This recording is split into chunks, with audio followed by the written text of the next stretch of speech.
Chance of rain 60%. Monday night, showers. Unseasonably warm lows in the upper 40s. Chance of rain 90%. And Tuesday, mostly cloudy. Showers, mainly in the morning. Highs in the upper 50s.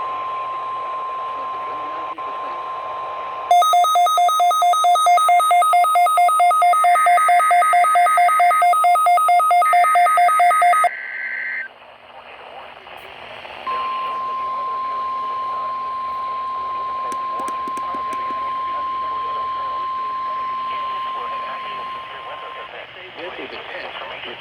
This is a test tornado warning. There is no severe weather occurring at this time. This test warning is the annual you would be given information about the National Weather Service, the Kentucky Division of Emergency Management, and the Kentucky Weather Preparedness Committee encourages the use of this time to activate and review your severe weather safety plans. Repeating, this has been a test tornado warning message for the 2020 Kentucky Tornado Drill.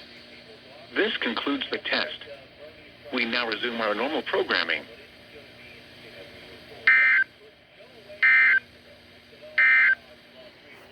This is a test. Repeat, this is a test tornado warning. There is no severe weather occurring at this time. This test warning is part of the annual Kentucky Tornado Drill. If this were an actual severe weather event, you would be given information about the hazard. The National Weather Service, the Kentucky Division of Emergency Management, and the Kentucky Weather Preparedness Committee encourages the use of this time to activate and review your severe weather safety plan. This has been a test tornado warning message for the 2020 Kentucky Tornado Drill. This concludes the test. We now resume our normal programming.